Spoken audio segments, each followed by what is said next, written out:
मुलांना वाढवण्याचा योग्य मार्ग नक्की कोणता? हा एक असा प्रश्न आहे जो जवळजवळ प्रत्येक पालकाच्या मनात कधी ना कधी येतोच. आज आपण याच प्रश्नाचं उत्तर शोधणार आहोत, तेही मानसशास्त्राच्या दृष्टिकोनातून. मुरांबा सिनेमातला हा डायलॉग आठवतोय का? तुला आम्ही इतकी मोकळीक दिली तरीही तू असा कसा? हे एकच वाक्य आहे ना, ते अनेक पालकांच्या मनातला गोंधळ अगदी अचूकपणे समोर आणतं.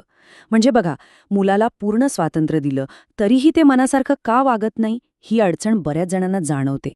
आणि हा प्रश्न फक्त सिनेमापुरता नाहीये, तो आपल्या सगळ्यांच्या आयुष्याशी जोडलेला आहे.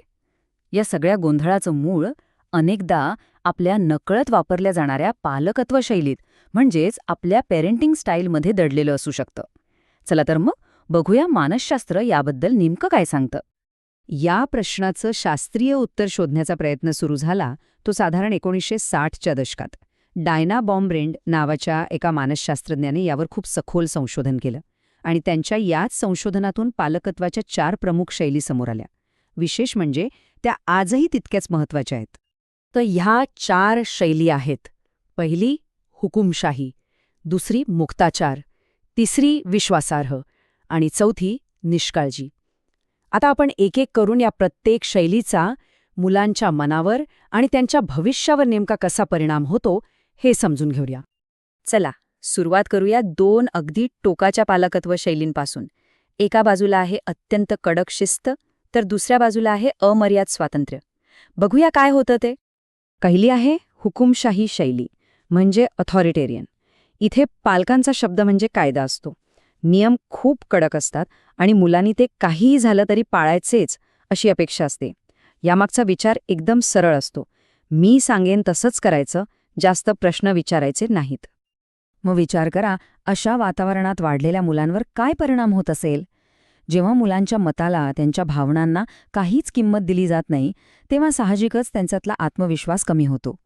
अशी मुलं अनेकदा लाजाळू, असुरक्षित आणि थोडी घाबरलेली दिसतात. आणि म्हणूनच हुशार असूनही ती मागे पडण्याची शक्यता असते. आता याच्या अगदी विरुद्ध आहे मुक्ताचार शैली. याला परमिसिव्ह स्टाईल म्हणतात. इथे नियम जवळजवळ नसतातच.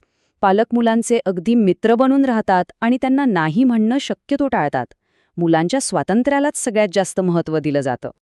पण या अमर्याद स्वातंत्र्याचे परिणाम काय होतात?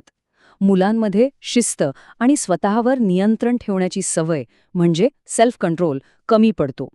त्यांच्यात अहंकार वाढू शकतो आणि अनेकदा पालक त्यांची चुकीची वागणूक थांबवू शकत नाहीत, कारण त्यांनी कधी मर्यादा आखलेल्या नसतात. बरं, ही झाली 2 टोकं. यानंतर आता आपण एक संतुलित दृष्टिकोन बघूया आणि त्याचबरोबर सगळ्यात हानिकारक मानली जाणारी शैली कोणती आहे यावरही एक नजर टाकूया. ही आहे विश्वासार्ह शैली, म्हणजेच अथॉरिटेटिव्ह. इथे नियम तर स्पष्ट असतात, पण त्याचबरोबर मुलांशी मोकळेपणाने संवाद साधला जातो. गरजेनुसार लवचिकताही दाखवली जाते. पालक आधी मुलांचं ऐकून घेतात आणि मग त्यांना योग्य मार्गदर्शन करतात. आणि म्हणूनच बहुतेक मानसशास्त्रज्ञ याच शैलीला सर्वात प्रभावी मानतात. ह्याचा परिणाम काय होतो? तर ह्या शैलीत वाढलेली मुलं सहसा आनंदी, यशस्वी आणि जबाबदार बनतात. त्यांची निर्णय घेण्याची क्षमता चांगली विकसित होते आणि त्यांच्यात आत्मविश्वासही भरपूर असतो. यामुळे ती आयुष्यात पुढे जातात. आणि आता चौथी शैली, जी सगळ्यात जास्त हानिकारक मानली जाते, ती म्हणजे निष्काळजी शैली. याला निग्लेक्टफुल पॅरेंटिंग म्हणतात. इथे पालक मुलांच्या आयुष्यात कुठल्याच प्रकारे सहभागी नसतात. ते भावनिक आधार देत नाहीत आणि कधीकधी तर मुलांच्या मूलभूत गरजांकडेही दुर्लक्ष करतात. अशा परिस्थितीत मुलांचा आत्मसन्मान आणि आत्मविश्वास खूपच कमी असतो. त्यांच्या अभ्यासात आणि वागणुकीत अनेक समस्या दिसू लागतात. याचं कारण साधं आहे, त्यांना पालकांकडून कुठलंच मार्गदर्शन किंवा भावनिक आधार मिळत नाहीये. तर ह्या 4ही शैली आपण पाहिल्या. आता या सगळ्याला एकाच फ्रेममध्ये बघूया, म्हणजे चित्र अजून स्पष्ट होईल की प्रत्येक शैलीचा मुलांच्या विकासावर नेमका काय परिणाम होतो. इथे बघा, आपल्याला 4ही शैली आणि त्यांचे परिणाम एकाच ठिकाणी दिसतायत.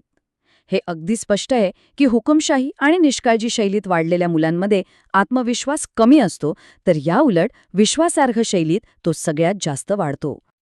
थोडक्यात सांगायचं तर फरक अगदी स्पष्ट आहे.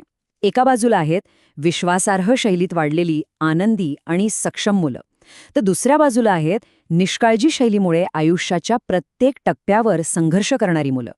हा फरक खूप मोठा आणि खूप महत्वाचा आहे.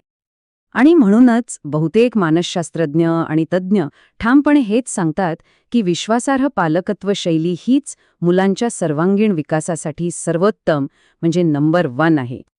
तर मग ह्या सगळ्या माहितीचा आपण आपल्या आयुष्यात नक्की कसा वापर करू शकतो? यशस्वी पालकत्वाचा मार्ग कोणता आहे? आपली पालकत्वाची शैली समजून घेणं इतकं महत्वाचं का आहे?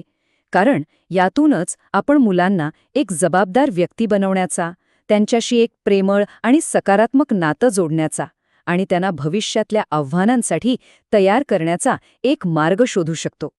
अर्थात हे सगळं ऐकायला सोपं वाटत असलं तरी प्रत्यक्षात आणणं आव्हानात्मक असू शकतं. आणि म्हणूनच मूळ लेखातलं हे वाक्य मला खूप महत्वाचं वाटतं. शेवटी किती ताणायचं आणि किती सैल सोडायचं हे अनुभवातूनच येत असतं. जाता जाता एक विचार. या 4 शैलींमधले कोणते अंश आपण स्वतःच्या किंवा आपल्या आजूबाजूच्या लोकांच्या पालकत्वात ओळखू शकतो? आणि सर्वात महत्त्वाचं म्हणजे नियम आणि प्रेम यांच्यात एक योग्य समतोल साधण्यासाठी आपण काय करू शकतो याचा नक्की विचार करा.